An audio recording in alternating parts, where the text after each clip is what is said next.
So I would imagine that, yes, the thing that it does, I think, is that it does introduce the central question of the movie itself in many ways to an audience that maybe hasn't heard of Richard before this, that are like in tangential areas in the financial area or other areas of crypto, or are crypto curious. And, it certainly makes the theme of the movie timely, because it will become newsworthy immediately on a level that it was always newsworthy, but certainly an SEC lawsuit will certainly bring that to the top of mind right now. So I think that it's interesting. It'll be interesting to see how the SEC lawsuit impacts the rollout of the movie. If you want to see more videos and interviews like this from influential people in tech, finance, and sports, subscribe to the channel and make sure you hit the bell to be alerted. And go a step further and join the YouTube and membership area for early releases of videos like this. I'm out of here.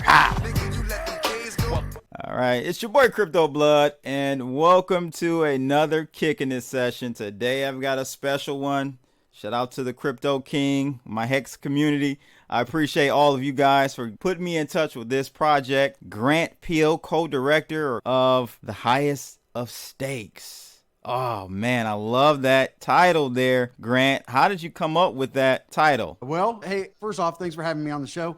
But that came about pretty quickly when Patrick and I were returning from our discovery that we had done with Richard, where, after some initial online research and then having a phone call with him where our heads were left spinning and we weren't sure exactly what was there. But it was enough that we had said that we would meet with him, for 3 days just to feel him out, and then he could feel us out and see if this was, a good match. We did that in Tallinn, Estonia. And so as we were flying back, we had sat in the lounge and had worked through a whole host of ideas around this. And we started just brainstorming a working title, right? Because like often what happens is that whatever you come up with isn't ultimately with what you land on, right? Like early discovery. But we just were kind of going through a list of words and thoughts and phrases and just wanting to come up with a working title. And the staking mechanism of Hex and the double entendre on, exactly. Like the stakes meaning something in life just kind of lent itself pretty well to that title. Yeah, that's what I took from it. I thought you guys were trying to capture that as well. For the spirit of Richard Hart, I'm in my most expensive Burberry shirt. Hey, baby. Limited edition, no one will be able to get this one except probably Richard Hart. But tell me about your first experience meeting Richard Hart out in Estonia. Like, what were your first impressions? Were they lasting impressions? And kind of give me that. Well, so it was very rushed. So meaning the timing of this was accelerated. We had gone from, hey, maybe we ought to consider this, to climbing on airplanes within like 72 hours. I was going to meet the team in Estonia as opposed to traveling alongside the team. And my flight got delayed by about an overnight. So the team had arrived earlier, had met with Richard, had developed some level of, familiarity with him. And I came directly from the airport to the cafe where they were sitting having coffee. And so I was a bit disheveled, very much in need of a shower, with my luggage in tow, taking it down the cobble streets, whatever, feeling very awkward. And Richard didn't disappoint when he continued the awkwardness when I arrived at the cafe, and Patrick said, "Hey man, Richard, our teammate Grant has just arrived. He had that delayed flight or whatever." And Richard was in his phone or whatever, and he was like, "Hey," and then he was like right back to his phone. So that was my introduction to who Richard was, and now I would say that over time, certainly he would give me a bit more attention than that now. But I think it's his way of establishing some level of his importance over mine, maybe. 48 laws of power type of stuff going on, right? Whatever, right? And then all of the fun that comes with that. Anyway, that was my initial, in person IRL meeting with Richard. So who reached out to who? We were match made. Right. So if you Okay. think about like a matchmaker, kind of an idea, there's a member of the Hex community who's a member of the community of filmmakers that we have had, association with through the Okay. last decade or more. So, we have a familiar friend in the space of filmmaking who said to us, you guys are among the most talented of the filmmakers that I know, and this is among the most interesting stories that I've ever come across. You guys really ought to think about it. And so we kind of ignored him because life was busy there for weeks on end. But he was very persistent, and then he made the connection. He reached out to Richard directly and was able to get Richard's attention. And Richard agreed to the phone call. So it really was kind of match made. And how long has this to start to end where we are today? We'll be premiering the movie very soon. Just over 2 years. Just over 2 years. Yep. Just over 2 years. Is that normal? Is that a normal length? Yeah, I mean, it is. I think it is when you're considering feature-length documentary in the traditional space of cinema.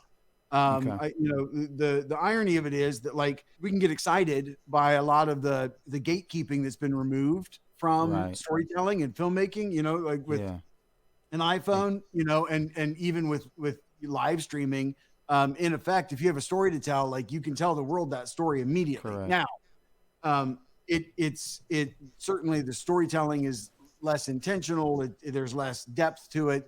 There's less complexity. No color grading.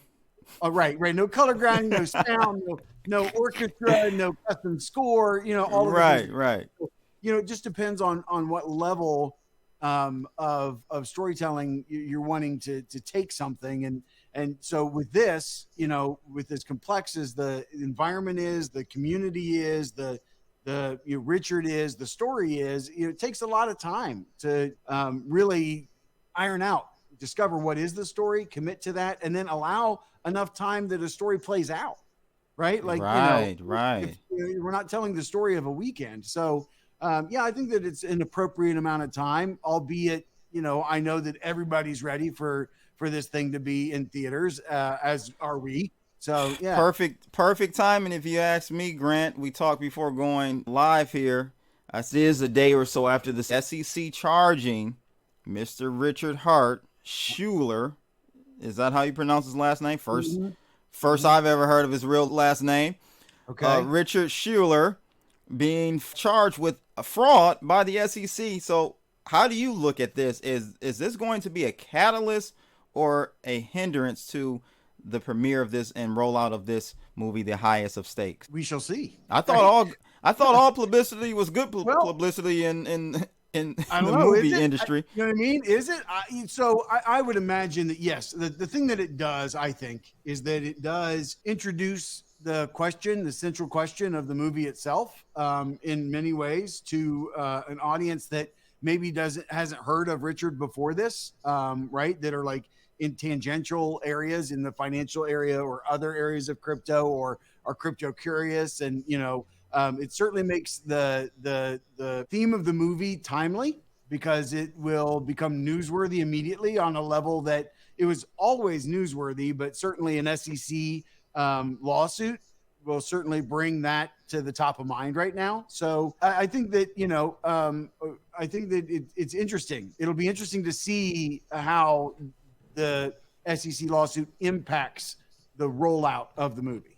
I'm not one to really believe in coincidences on that. I think this here, them releasing this charge, to me sounds a little planned, if you will. We'll see. But again, I think it will be in the benefit of you guys and getting more eyeballs on this documentary. I asked a question about the length because I'm new to the whole behind the scenes documentary thing. I was in a documentary, a cameo, Trust No One. Did you see that one? Yeah. I'm in that one. Okay. For like 5 seconds. Okay, fair enough. 5 seconds. But I'm in a new one coming out on Netflix. Don't know what the title of it is yet, but it's about it's a crypto scam. Mm-hmm. It's very similar to what you're doing here, what you're covering. and I thought it was going to be like, I don't know, because I come from streaming and YouTube, right? It's like you plan something maybe a week, then you put it out, and boom, it's out to everybody. I'm thinking that I'm going to fly out to I went to, I think, Brooklyn first for a little bit and did some shooting out there. I'm like, oh, okay, this will be out in maybe 6 months or so. Yeah. It's going on a year and a half now. They flew me out another time to LA, did some more recording. I'm like, what the hell? So I understand. I just wanted to get a pulse, no pun intended, a pulse on how long this stuff takes, man. I love the trailer. The trailer is dope. I'm going to play it right now for the people to see it. Okay, we are set for you, Richard. What do you want people to know about you? I got a big dick. This here is $3.1 million of watches. I don't know the world's biggest diamond. You don't. I do. Who is Richard Hart? Genius. Legendary. Arrogant. Bit of a narcissist. The benevolent king. $250,000. Hate me. I'm farther than you'll ever be in your whole life. Who does this guy think he is? Whatever the governments have been doing, it's not worked out. You've never had worse interest rates. Your money has never been worth less. Everything is getting worse. The only thing that's making it better is cryptocurrency. It's better than the dollar. It's better than gold. It's better money. Crypto is money without governments, and it is money without banks. You're not going to meet another product like this as long as you live. Yes, every scammer in the world is going to tell you something similar. Good morning, everyone. Are you ready to look for some fraud this morning? They are promising 40% annual percentage return. I want to make people millionaires. I've made thousands of millionaires. Richard Hart's HEX token is a brilliant scam. Desperation has a look to it. And when you're looking for just anything, you will fall for anything. HEX is going to be the new cryptocurrency. We'll take over the market. There isn't anything else out there that's worth the shit. Everything I have worked for all my life is staked in HEX. Good. I put it all in. All in what? All of our house money. Why is it important to you? I want to feel loved. Don't you guys want to feel loved? Everyone wants to feel loved, right? Richard is the Messiah. Savior. God. That sounds like a Ponzi scheme. Yes. That you're incentivizing people to pull money off the market. You know what? I think you just described a 401k. If the music stops, they're sitting on nothing. X doesn't make money. That's where I'm so frustrated. What is the value? This is benefits. Do you want to get rich? No, I don't think that it's a scheme. Because I trust Richard Hart. It seems like some of this is just a large performance art project. And if ultimately this is all a big performance art project, people are going to get fucked. I mean, you can fool a couple people, but I mean, can you fool that many? So that means I should trust you. Listen, I think you should trust me, but if you get into the habit of trusting people like me, you get the crap scammed out of you.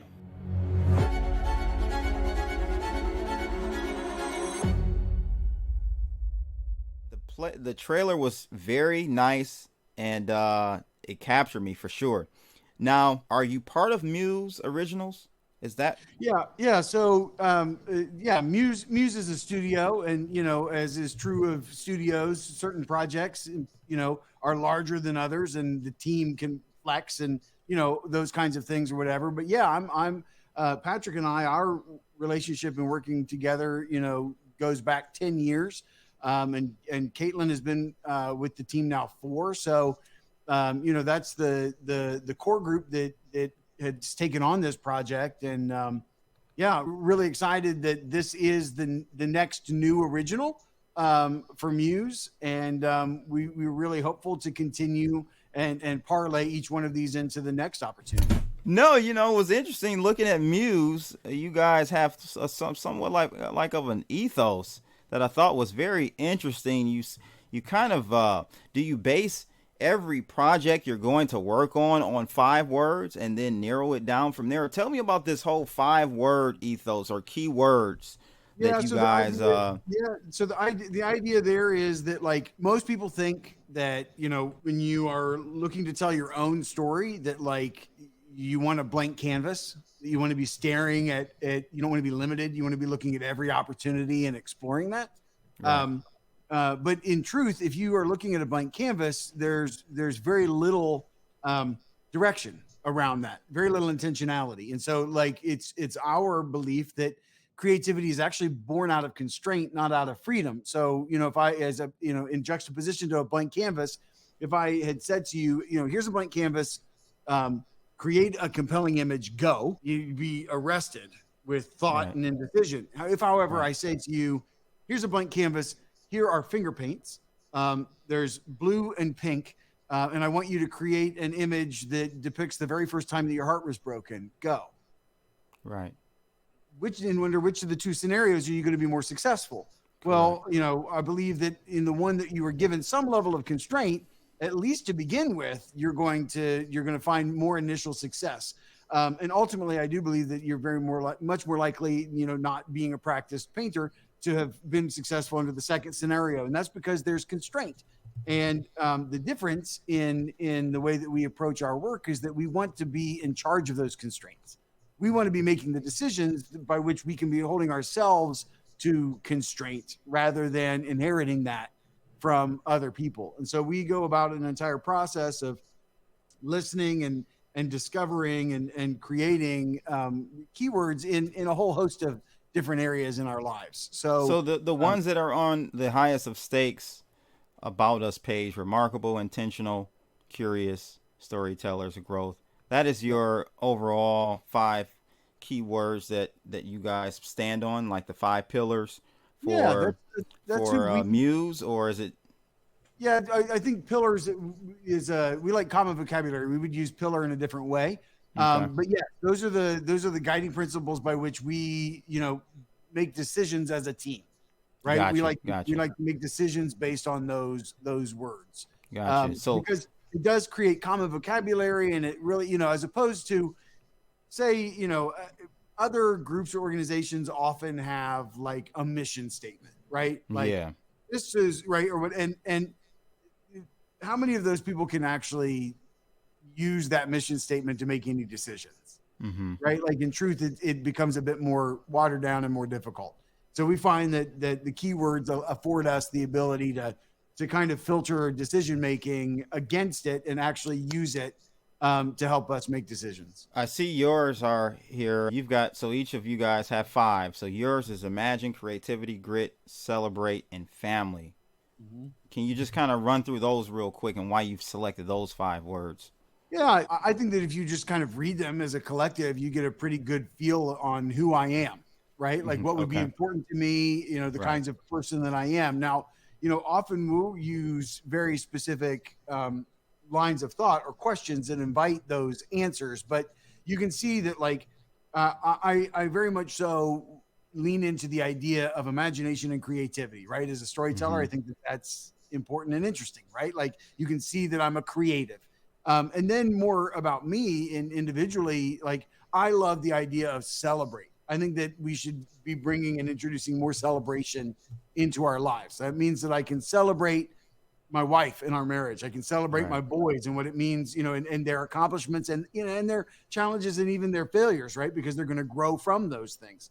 And then I should be celebrating more often those around me. I should be celebrating what we're doing as a team. I should be celebrating my relationship with my parents. I should be celebrating people in my community that are doing work that are making, my neighborhoods a better place. I should be right. So I just think that that's something that should permeate more of our lifestyle. And then grit, to me is an absolute essential component to the way that I hold and what I look for in others that I want to be associated with.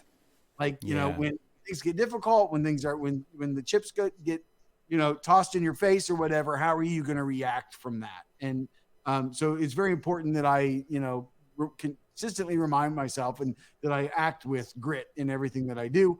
We can do hard things. And then, family is an absolute North Star in the way that, I want to conduct myself within the world and the role I want to play in the world. And so, I think that you can see how I can use those words to consistently. I love this concept.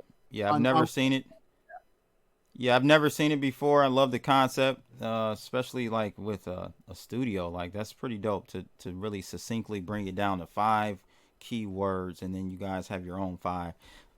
Speaking of keywords, what would be the 5 words, or I'm sure you guys had to come up with 5 keywords for the highest of stakes. Would you mind sharing those? No, I think if you don't mind, that's something that I think that we can hold a bit close to the chest at the moment. Only because I think that I don't want to influence the viewer. The way that I you hear see you. the film Right. those words. I want you to see the film unfiltered, and then that makes sense. Then later we can decide whether that's something that we met or we didn't meet. Yeah, if you guys see this after the film comes out, drop your 5 keywords for the highest of stakes in the section below. I would love to hear what you guys feel about that for sure. Yeah, it's really interesting. I like that practice. I'm gonna introduce that line of reactive thought, like inviting other people to help provide me clarity on how they receive the work, not just the highest of stakes, but all work. Because I think that would be a real indication of like how close were we to meeting our goals. Right, exactly. Where can people find more information on how to see this? I know you got it going on in Austin. I think you guys have partnered up with Regal Theater. Yeah, so we're in partnership with Regal Cinemas. We're in 40 markets immediately on August 4th and 5th. And then we're on what's called holdover. So there's a second weekend in 22 of those 40 markets, the markets that are showing the most demand. And the easiest way to find that is to go to thehighestofstakes.com and to see the screen that you're showing right now, which is the screenings button. So you can either type in highestofstakes.com/screenings or just go to thehighestofstakes.com and hit the screenings button, and you'll see all of the different cities. You can find the one that's nearest you. If you click through one of those links, you're brought to the Regal page where you're invited to find one of the showings where there's available tickets remaining, where you can purchase them and then you can attend. So, okay, no, that sounds good. Could you give me 5 keywords to describe Richard Hart? I would invite you. You give me 5 words. Oh my God, good one. I like how you spun that around on me, Grant. Let me see here. I might offend Richard on this. I mean, I don't know him personally, but so here I can give you some prompts. What makes him different? His boldness, I would say. Okay. All right. Bold. All right. Yeah, bold. Who is the audience? Who is Richard Hart's audience? Man, this is tough, man. You put me on the spot. So bold, his audience would be someone who is looking for a leader, in my opinion. Looking for someone to rally the troops. How would you boil that down to a single word? How would you boil that down to a single word? The people. I don't want to say a word that's going to offend the Hexicans. Okay, fair enough. Yeah. I don't know, man. Searching, looking, seeking. I want something. I want a $5 word. I don't know.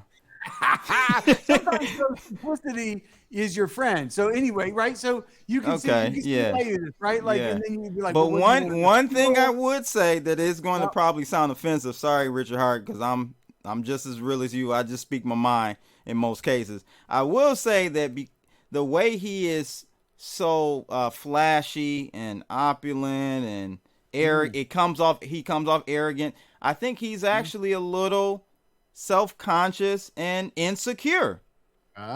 Interesting observation. Very interesting. Yeah. So I don't know. We got bold, seeking, insecure. I got 2 more left, guys. Maybe I'll follow back on that one. I like it. Yeah. You see how interesting that is? Yes. All of a sudden you start doing the mental gymnastics, and then you get into the game of like the semantics between 2 words, like calculated. That's the calculate is the third one. Okay. Yeah, calculated. Calculated. All right. So like you can start to really see how that gives structure, and like now we can be talking and referencing that, making decisions based on that or whatever. It's a very valuable exercise. Yeah, no, this is great. Go follow the Highest of Stakes on Twitter or X now, THOS documentary. Follow those guys over there so you guys can get any giveaways or anything that you guys are doing. leading up to the movie? I don't know where or? we are in the process. I know that there was at one point in time there was a invitation to be a part of some premiere tickets, but I wonder if the deadline hasn't passed by the time that this will publish. So, it's certainly the easiest way to communicate with us, and then to find the most up-to-date information. Yeah. Did I say bold for one of them? I can't remember. I did, didn't I? Ladies and gents, you should have just seen the flash across the screen here. Let me turn the music off. It says the boldest man in crypto. Am I on to something, Grant? Hey! Am I on to something or what? I think you're on to something. Is Crypto Blood on to something or what? Yep, nailed it. Okay, so yeah, man, this is great. I'm actually that I've seen the trailer, I'm really excited to see this here documentary. What were your takeaways from it? This documentary, do you see him in a different light than your first impression? Or no? I think that it's fair to say that I have a larger understanding, of like all of the context and the complexity behind Richard and I would say that this documentary doesn't explore just Richard, right? It's not just Richard's story. It's the story of Hex, which includes Richard as a founder and includes community. And then it also includes, a certified fraud investigator, who takes on the task of evaluating Hex and Richard and its trustworthiness and everything in between there, as well as a cryptocurrency professor, a PhD, who affords, insight and offers support to the fraud investigator. And then there's a family that, we follow that makes an investment in Hex as well. So, there's a full complex storyline here, that we see through RG3, who is the kind of, one of the labels that we had provided him, within the team early. It was like the truest of Hexicans. And then, we can educate you in the space a little bit through the experience that Big K has. So there's a lot going on in this story that's not just Richard. Yeah, man, I did see the layering. I will say that. So you guys are in for a treat, I believe.